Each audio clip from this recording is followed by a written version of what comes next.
Nitric acid અને એની બનાવટ. તો નાઇટ્રિક એસિડની બનાવટ પ્રયોગશાળામાં કેવી રીતે બનાવાય છે?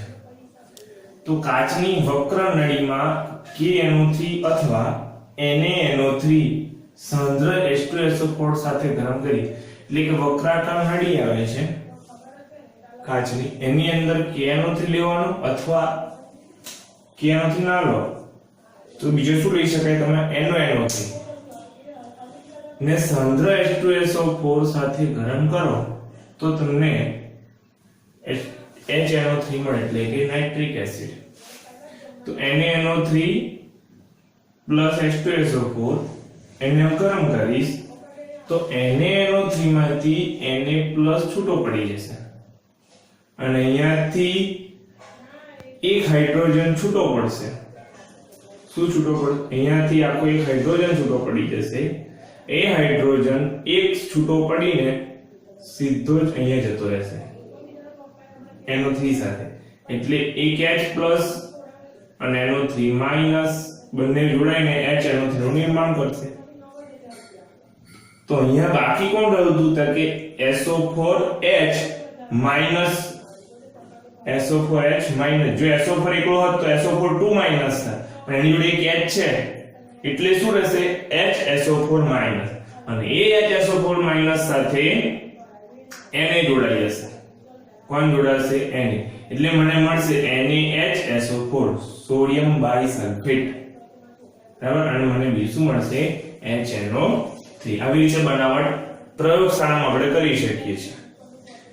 ત્યાર પછી પ્રશ્ન મેં અહીંયાથી ચાલુ થાય છે. મેઈન પ્રશ્ન કે શું કહે છે કે HNO3 ની બનાવટ માટે ઓસ્વાલ્ડ પદ્ધતિ સમીકરણ સાથે સમજાવો. બહુ IMP પ્રશ્ન છે ને આપણે લખી જ દઈએ IMP, એટલે પૂછી શકે આપણે આવો પ્રશ્ન. એટલે આ પદ્ધતિમાં વાતાવરણીય O2 દ્વારા NH3 નું ઓક્સિડેશન પ્લેટિનમ એટલે કે Pt અને રોમિયસ એટલે કે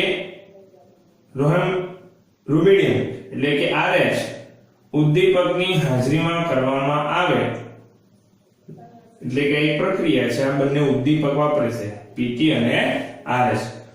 તો 4 મોલ NH3 અને હવા, અહીંયા લખ્યું છે હવાની હાજરીમાં વાતાવરણીય O2 એટલે કેવો? તો કે હવામાં રહેલો, એટલે અહીંયા આગળ સાદી ભાષામાં હવા પણ લખી શકાય, બરાબર. તો 5 મોલ O2 પ્લેટિનમ એટલે કે Pt RH ગોઝ ઉદ્દીપક છે. કેવું ઉદ્દીપક છે? વૈજ્ઞાનિકના નામના આધારે નામ આપ્યું છે ગોઝ ઉદ્દીપક 500 કેલ્વિન તાપમાને 9 વાતાવરણ દબાણે. તો મને આની અંદરથી નાઇટ્રોજન 4 નાઇટ્રોજન અને અહીંયાથી બીજા 4 ઓક્સિજન. કેટલા ઓક્સિજન? અહીંયાથી 4 ઓક્સિજન નાઇટ્રોજન સાથે આવશે 4. તો 5 દુ 10 છે, એમાંથી 4 જતા રહ્યા તો બાકી કેટલા રહ્યા? 6, બરાબર. તો અહીંયા મને 4NO મળ્યો, 4NO મળશે. અને બાકી રહેલા 6 ઓક્સિજન છે એ 4 તરી 12 હાઇડ્રોજન જોડે જશે ને 6H2 બનાવશે. કેટલા H2 બનાવશે? 6. એટલે ઓક્સિજન જો અહીંયા 5 દુ 10, 4 ને આ 6 ને 4 10, બરાબર. હાઇડ્રોજન 6 દુ 12, 4 તરી 12. બધી રીતે સંપૂર્ણ થઈ જશે પ્રક્રિયા.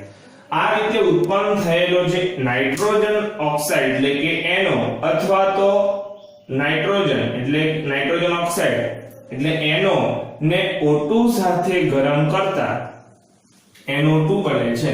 હવે જે આ NO બન્યો એ NO ને ઓક્સિજન સાથે ગરમ કરવાનો, શુદ્ધ ઓક્સિજન, એ હવામાંનો નહીં. એ આપણે પ્રયોગશાળામાં કાં તો કોઈ પણ ઇન્ડસ્ટ્રીયલ રીતે બનાવેલા જે ઓક્સિજન સિલિન્ડર હોય છે એની અંદર રહેલો જે ઓક્સિજન એની સાથે એને શું કરવો પડે? ગરમ. એટલે NO + O2 એને ગરમ કરીશ એટલે મને મળશે NO. આ બે ઓક્સિજન અંદર ઉમેરી જશે એટલે 2 અને 2 4 એટલે 2 દુના 4 એટલે twice NO2 મને મળશે.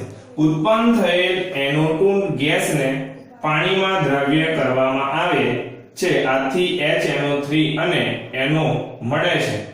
જે કઈ પ્રક્રિયા છે તો આવી પ્રક્રિયા આપણે ભણી ગયા છે રેડોક્સ પ્રક્રિયામાં વિસ્મીકરણ પ્રક્રિયા હતી તો વિસ્મીકરણ પ્રક્રિયા થાય છે તો કે 3NO2 એટલે કે જે NO2 મળે એ NO2 વત્તા પાણી એટલે લિક્વિડ ફોર્મમાં બંનેની પ્રક્રિયા થશે એટલે HNO3 2 મોલ મળશે અને એનો ગેસ પ્રાપ્ત થશે અને જે આ એનો ઉત્પન્ન થાય છે એને ફરી પાછો ઉપયોગમાં લેવાય છે એટલે કે ફેંકી નહીં દેતા હવામાં છોડી નથી દેતા એટલે લખ્યું છે એનો ને પુનઃચક્રણમાં ઉપયોગમાં લઈ શકાય છે ફરી એનો ઉપયોગ પુનઃચક્રણ એક પ્રક્રિયા ફરી પુનઃચક્રીય રીતે કરી શકાય છે જલીય HNO3 નું નિશ્ચલન કરતા આશરે 68% W/W સુધી સાંદ્ર બનાવી શકાય છે એનું નિશ્ચલન કરો આ જે મળ્યું એનું એટલે એને સાંદ્ર બનાવી શકાય કેટલા ટકા સુધી 68% સુધી નિશ્ચલન પદ્ધતિ ભણી ગયા છે ત્યારબાદ તેને આજ એવું કર્યા પછી 68% મળ્યા પછી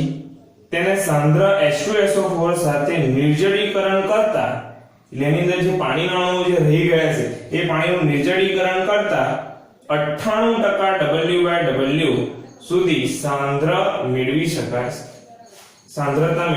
છે કેટલા ટકા સાંદ્રતા 98% સાંદ્રતા W/W મેળવી શકાય છે આ કઈ પદ્ધતિ થઈ ઓસ્વાલ્ડ પદ્ધતિ આ પદ્ધતિથી જે આપણે HNO3 મેળવીએ છીએ અને અહીંયા જે HNO3 બનાવીએ છીએ એ HNO3 પ્રયોગશાળાનો ને ઓસ્વાલ્ડ પદ્ધતિનો બંને પદ્ધતિનો એ HNO3 ના ગુણધર્મો શું છે તો અહીંયા પ્રશ્ન એવો જુદો પણ પ્રશ્ન પૂછી શકે કે પ્રશ્ન એવો છે HNO3 ના ગુણધર્મો જણાવો તો રંગવિહીન પ્રવાહી છે તે કેવું આ બધા ભૌતિક ગુણધર્મો છે આટલા એના ભૌતિક ગુણધર્મો આવશે અને આ એક ગુણધર્મ છે એનો રાસાયણિક ગુણધર્મ આવશે કેવો ગુણધર્મ આવશે તમે ભાગ પાડી શકો ભૌતિક ગુણધર્મ અને રાસાયણિક ગુણધર્મ તો ભૌતિક ગુણધર્મમાં રહું થઈ રંગવિહીન પ્રવાહી છે રંગવિહીન તેની ઘનતા કેટલી છે 1.504 હોય છે તેની ઘનતા 1.504 વાયુ અવસ્થામાં સમતલીય બંધારણ ધરાવે છે જ્યારે જે વાયુ અવસ્થામાં છે તે એક જ સમતલની અંદર હોય છે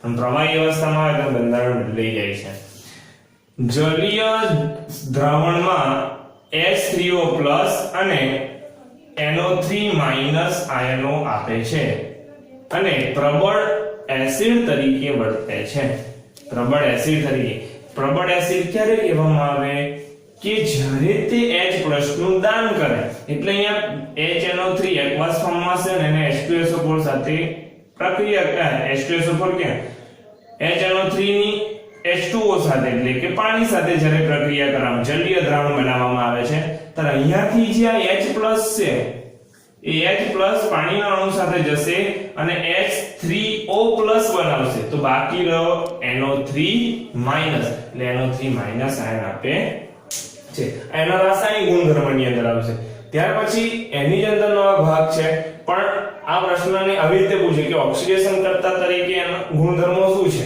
તો કે HNO3 ની ઓક્સિડેશન કરતા તરીકેની Cu ઝિંક સાથે એટલે કોપર અને ઝિંક સાથેની પ્રક્રિયાના સમીકરણો લખો કે ધાતુ સાથે કેવી પ્રક્રિયાઓ આપે છે HNO3 તો સાંદ્ર HNO3 પ્રબળ ઓક્સિડેશન કરતા તરીકે વર્તે છે તે Au એટલે કે સોનું અને Pt એટલે કે પ્લેટિનમ જેવી ઉમદા ધાતુઓ સિવાયની મોટાભાગની ધાતુઓ પર હુમલો કરે છે મોટાભાગની ધાતુઓ પર તે શું કરે છે હુમલો કરે છે મોટાભાગની ધાતુઓ પર હુમલો કરે આ બે ઉપર જ હુમલો કરી શકતો નથી તેની ઓક્સિડેશન પ્રક્રિયાની નિપજનો આધાર એટલે કે એની જે ઓક્સિડેશન પ્રક્રિયાઓ થાય છે એ નિપજનો આધાર શાની પર રહેલો છે તો કે તાપમાન પર રહેલો છે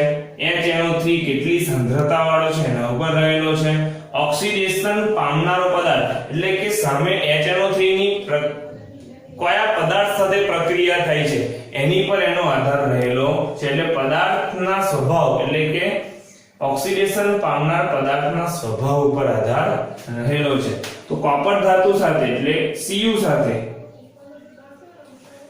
કઈ ધાતુ Cu ધાતુ સાથે HNO3 ની પ્રક્રિયાઓ તો 3Cu+ 8HNO3 જે મંદ અવસ્થામાં છે. HNO3 કેવો છે? મંદ.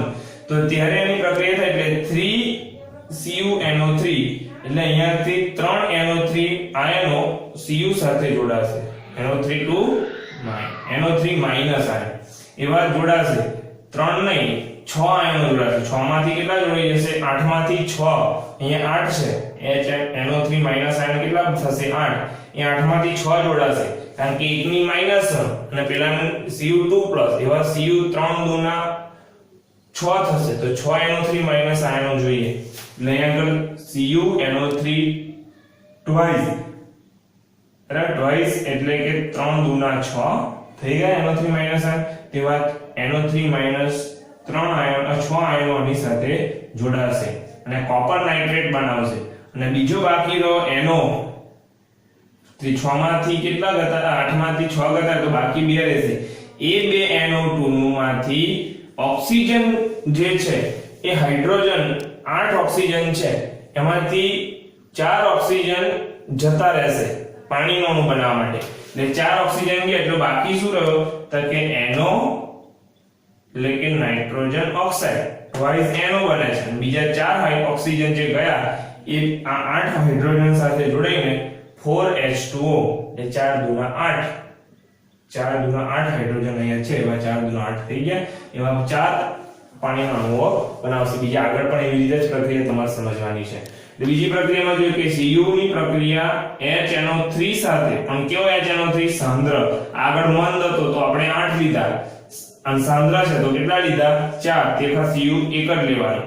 બંનેની પ્રક્રિયા CuNO3 ટ્વાઇસ બનશે અને ટ્વાઇસ NO બનશે અને બીજો H2O બનશે. એના જેવી પ્રક્રિયા તમારે સમજવાની છે.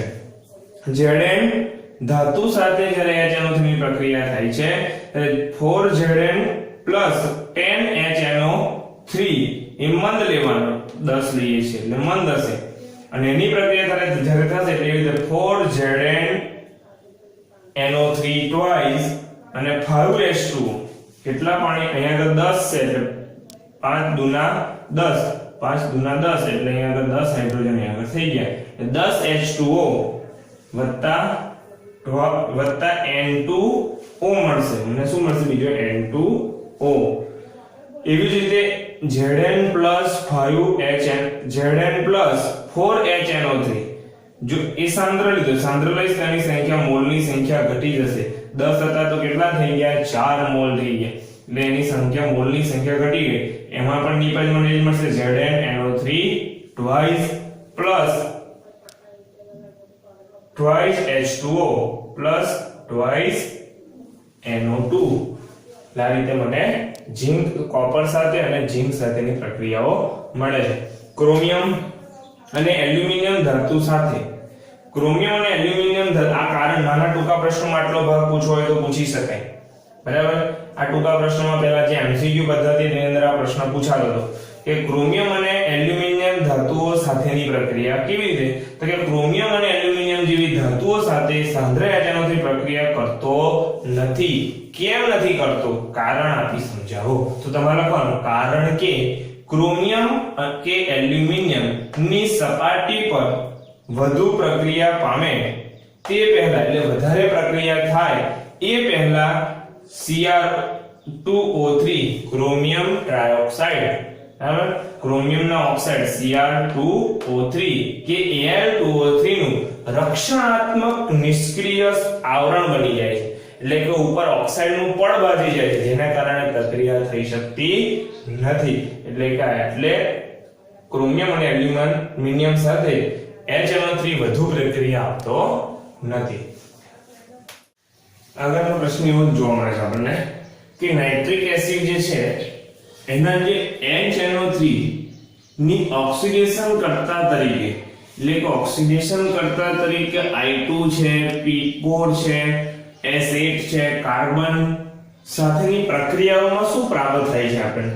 કે નાઇટ્રિક એસિડ આ તત્વો સાથેના જે અણુઓ છે એની સાથે શું પ્રક્રિયા કરે છે?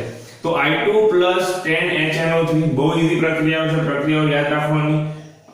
I2 એની સાથે 10HNO3 સાથે પ્રક્રિયા થાય એટલે એની અંદરથી મને ટ્વાઇસ HiO3 મળે. 2 આવી છે એટલે 2 જ મળશે. અમુક વસ્તુ મગજમાં એવી રીતે ફિટ કરવાની છે, ગોખવા નથી, સમજણ હતી કે અહીંયા 2 I2 છે ને તો અહીંયા 2 મોલ મળે. I2 તો કે twice HiO3 એટલે કે 3 દુના 6 ઓક્સિજન વપરાઈ ગયા. 10 તરી 30 હતી, એમાંથી 6 ગયા એટલે 24 રહ્યા. હવે બાકી શું રહ્યું તો કે નાઇટ્રોજન 10 એટલે 10 નાઇટ્રોજન છે એટલે જો અહીંયા આગળ 10 NO2 મળે એટલે 10 N એટલે કે 10 NO2 એટલે 10 NO2 10 દુ 20 20 ને 6 26 તો બાકી ઓક્સિજન કેટલા રહ્યા 4 તો 4 H2O મને પ્રાપ્ત થશે એટલે 4 H2O. એવી રીતે કાર્બન પ્લસ 4HNO3 એની સાથે જ્યારે પ્રક્રિયા થાય એટલે મને કાર્બન જોડે ઓક્સિજન જોડે એક કાર્બન એટલે એક CO2 મળે. CO2 પ્લસ કેટલા કાર્બન હાઇડ્રોજન છે તો કે 4 હાઇડ્રોજન છે તો 4 હાઇડ્રોજન જોડે મને શું પ્રાપ્ત થશે તો 4 હાઇડ્રોજન જોડે મને 2 દુના 4 હાઇડ્રોજન અને ઓક્સિજન છે 4 તરી 12 12 માંથી 2 વપરાઈ ગયા તો રહ્યા કેટલા 10 10 ને 2 10 માંથી બીજા 2 જાય એટલે કેટલા રહ્યા 8 બરાબર. એટલે અહીંયા આગળ મને શું પ્રાપ્ત થશે 4NO2 પ્રાપ્ત થશે. હાઇડ્રોજન 2 દુ 4 એટલે કે twice H2O. બાકી નાઇટ્રોજન કેટલા છે 2 સોરી 4 તો 4 NO2 પ્રાપ્ત થશે. 4 દુના 8 8 ને 2 10 10 ને 2 12 તો 4 તરી 12 ઓક્સિજન થઈ ગયા. હાઇડ્રોજન 4 તો 4 2 દુના 4 હાઇડ્રોજન થઈ ગયા. બધું સંતુલિત થવું જોઈએ. S8 પ્લસ 24 48HNO3 48 મોલ લેવાના. તો જો 8 સલ્ફર છે તો મેં અહીંયા 8 H2SO4 લઈ લીધા ડાયરેક્ટ. કેમ કે મારે 8 સલ્ફર છે તો મને 8 સલ્ફર થવા જોઈએ. બહુ ઈઝી ગણતરી છે. પ્રક્રિયા યાદ રાખો એકદમ સરળ. ત્યાર પછી 48 છે તો 48 નાઇટ્રોજન તો જો મેં 48 NO2 લઈ લીધા. અહીંયા આગળ જેટલા N હતા એટલા જ NO2, અહીંયા જેટલા N હતા એટલા જ NO2. એવી રીતે અહીંયા આગળ 48 છે તો અહીંયા 48 NO2. બાકી રહ્યા H. તો 48 તારી ગણતરી કરો તો ઓક્સિજનની ગણતરી પ્રમાણે અહીંયા આગળ 48 તારી એટલે 48 માંથી ગુણાકાર કરવાનો તમારે. એમાંથી 8 ચોક 32 32 ને બીજા 48 દુના કેટલા થશે 48 દુ 96 48 દુ 96 થશે એટલે 96 પ્લસ 32 પ્લસ એટલે આ 96 પ્લસ 32 એ બેનો સરવાળો કરીને આટલા વડે ગુણાકાર કરીને બાદ કરશો એટલે તમારો જવાબ 16 આવશે. એટલે 16 H2O મને મળશે.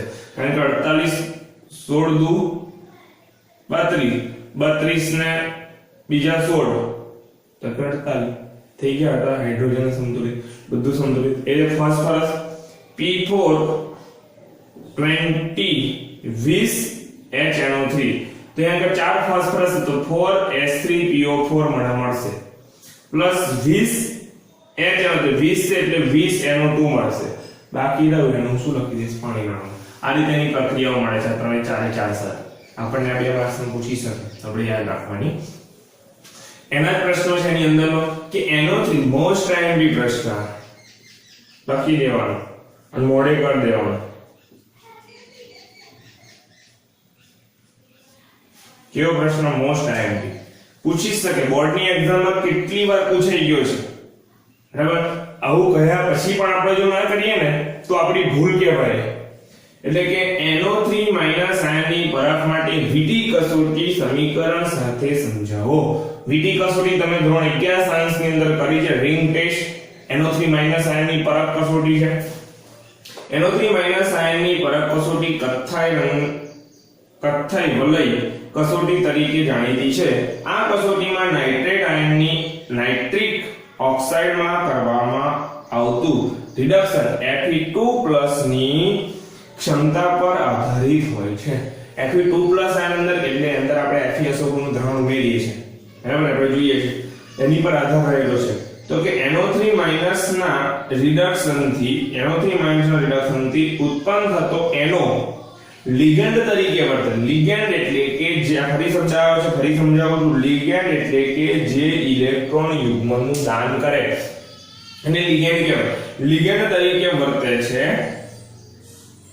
તરીકે જોડાય Fe2+ આયનની કથ્થાઈ રંગનું સંકીર્ણ બનાવે છે. જ્યાં બંને દ્રાવણો ભેગા થશે ત્યાં કથ્થાઈ રંગનું આખું સંકીર્ણ બનાવશે. અને સંકીર્ણ કારણે આપણે એક રિંગ જોવા મળશે. આખાની એક પાતળી રિંગ, શરૂઆતમાં પાતળી, ધીમે ધીમે કરીને જાડી બને છે. બરાબર.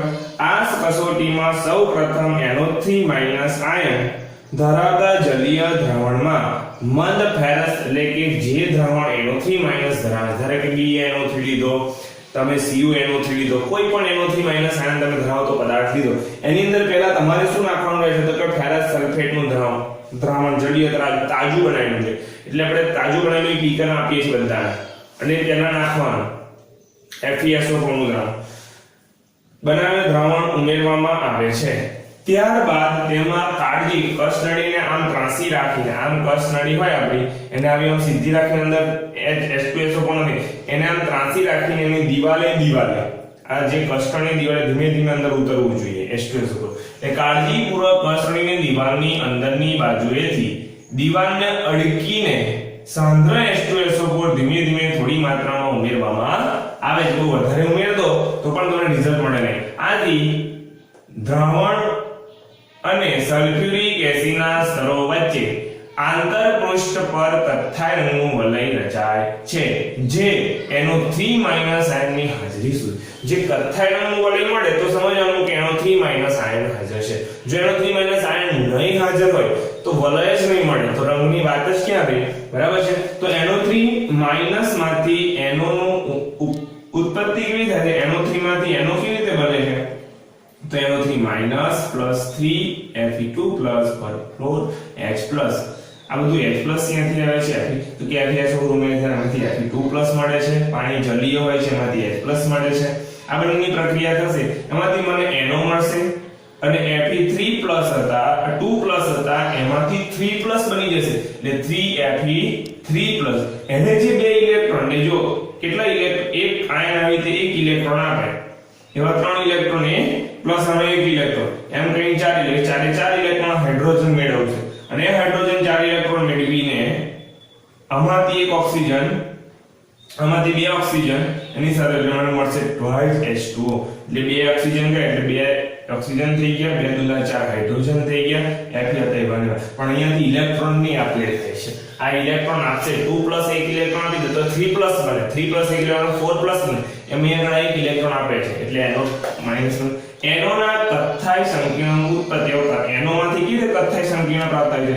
તો કે FeH2O6 આવું જે સંકીર્ણ બને આ બંને ભેગા થઈને, એટલે FeH2O6 + 2 + NO, એટલે કે NO સાથેની પ્રક્રિયા થશે.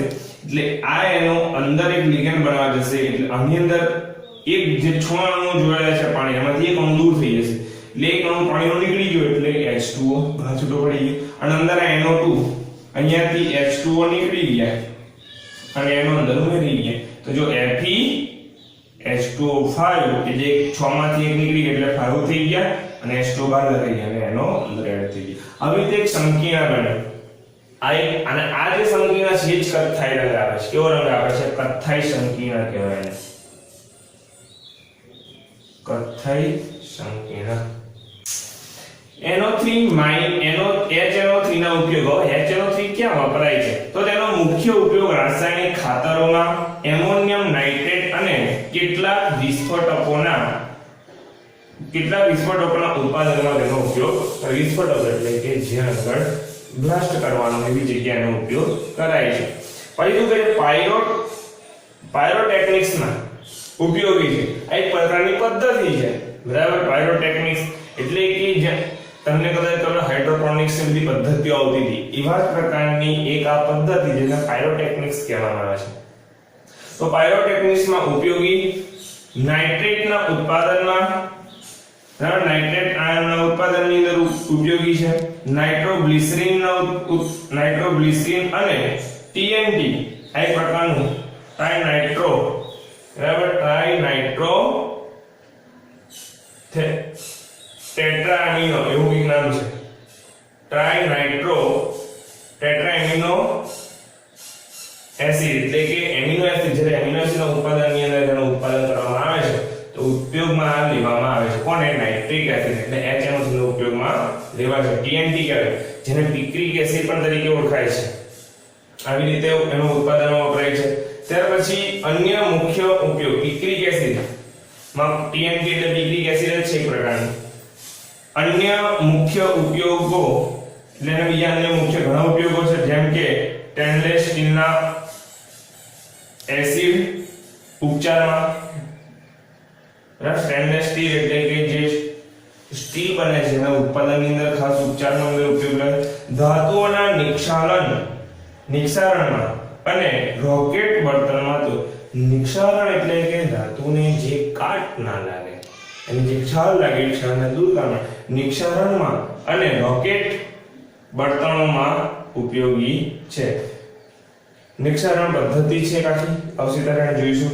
બળતણમાં પણ તે ઉપયોગી છે અને ઓક્સિડેશન કરતા તરીકે ઉપયોગમાં લેવાય છે. તો આવી રીતે નાઇટ્રિક એસિડ આપણે જોયો. હવે ત્યાર પછી આપણે એક નવો ટોપિક લઈશું. નાઇટ્રિક એસિડ અહીંયા આગળ પૂરો થાય છે અને ઉપયોગો છે બધા. આ પોઈન્ટ એનો IMP છે, મોસ્ટ IMP અહીંયા સુધી કરી દેવાનો. ઉપયોગો પણ એના ટૂંકા પ્રશ્ન માટે છે કે ગમે તે રીતે પૂછી શકે આપણે પણ એને પણ કરી દેવાના. એટલે સુધી રાખીએ છીએ. સર્વને જય સ્વામિનારાયણ.